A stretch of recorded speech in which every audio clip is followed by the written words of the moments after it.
Have you ever heard of a book that literally changed the law?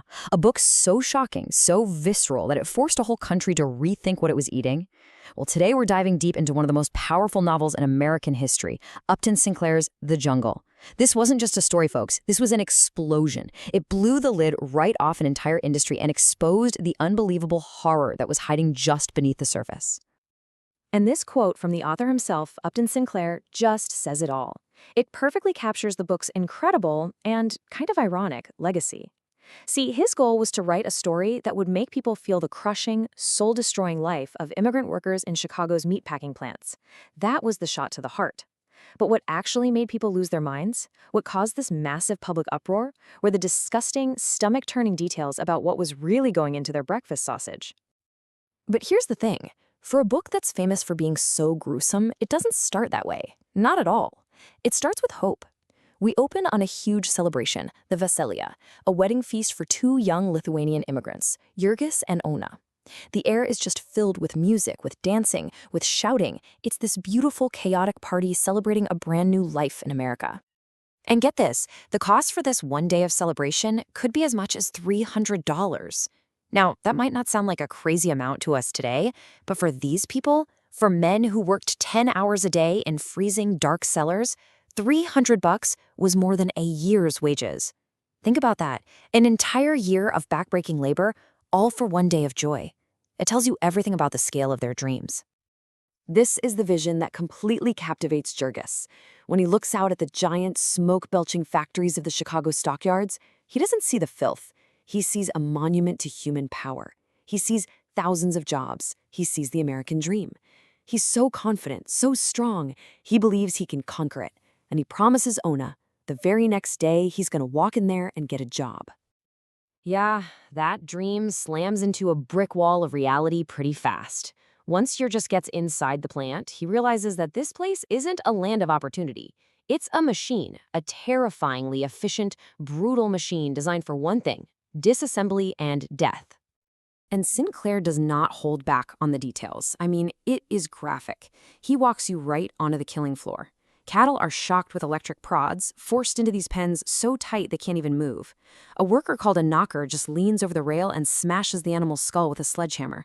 Then, boom, a lever gets pulled, the side of the pen lifts up, and the steer slides out onto the floor, still kicking, still struggling. Then it's shackled by a leg, hoisted up, and the process begins. This is the bloody, relentless engine of packing time. But here's the cruel twist. At first, it actually seems like their dream is coming true. Jurgis gets his job on the killing beds almost immediately. His brother Jonas finds work too, and Maria, who is this incredible, powerful woman, she just marches around shouting, "Job, job," until she lands a good one, painting labels on cans.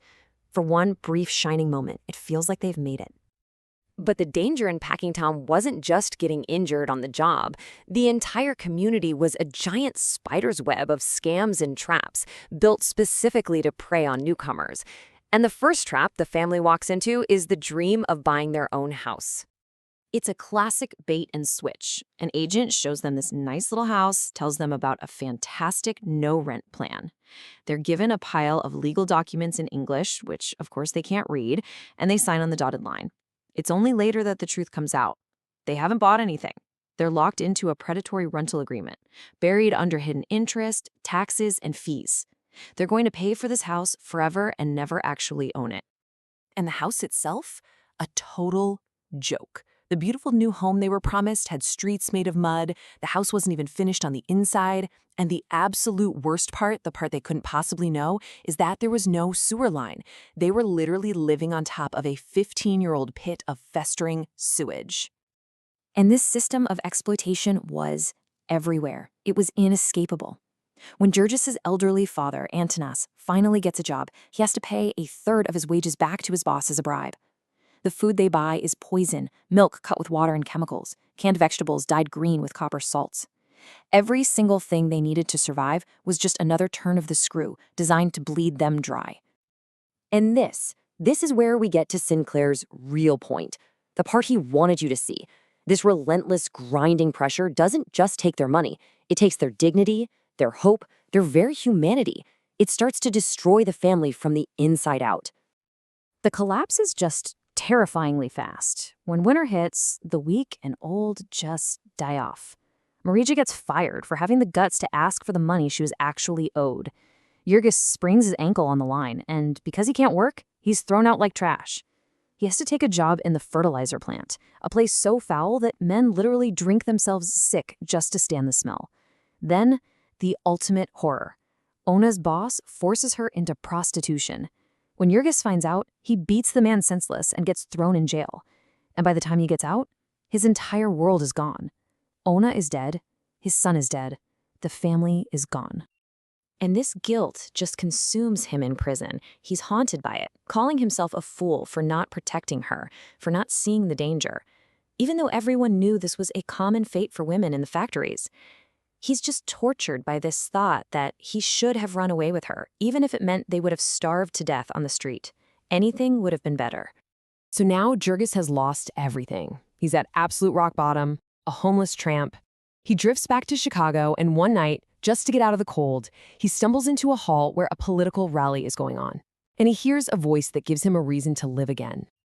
The speaker's words are like a lightning strike. For the first time in his life, Jurgis hears someone putting his own suffering into words. This orator is speaking for him, for the millions just like him.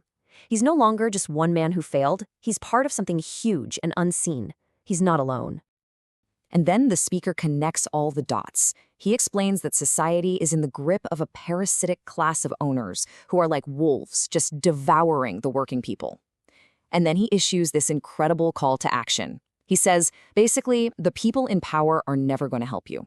It is up to you. It is your task to rise up and take control of your own lives. And that moment changes everything. Jurgis is reborn. All that despair, all that guilt, it vanishes. Because now he understands the system that destroyed his life. He's no longer a victim. He's a soldier in a cause. For the first time in a long time, he has something to fight for. But remember Sinclair's quote? He wanted to convert people to socialism, but he hit them in the stomach. The public was absolutely sickened by the details about the meat industry. Rats being swept into the grinders along with the poisoned bread meant to kill them, diseased meat being doctored up with chemicals, and, yes, even stories about workers falling into rendering vats and being turned into lard. The national outcry was so deafening that it directly led to the Pure Food and Drug Act and the Meat Inspection Act, passed that very same year. The jungle really is the most famous example of a type of journalism they called muckraking. This was a whole movement of reporters and writers who made it their mission to expose the dark, corrupt underbelly of American society. They believed that if you showed the public the truth, no matter how ugly, it could force real change. And the jungle proved, without a doubt, that they were right. So that all brings us back to today. The book accidentally fixed our food safety problem, which is obviously a good thing. The stomach issue was solved. But Sinclair's real goal, his shot for the heart, was to make us see the human suffering that powered the whole system. And over a century later, that leaves us with a pretty tough question to ask ourselves, doesn't it? What are the hidden human costs behind the stuff we buy and use and eat every single day?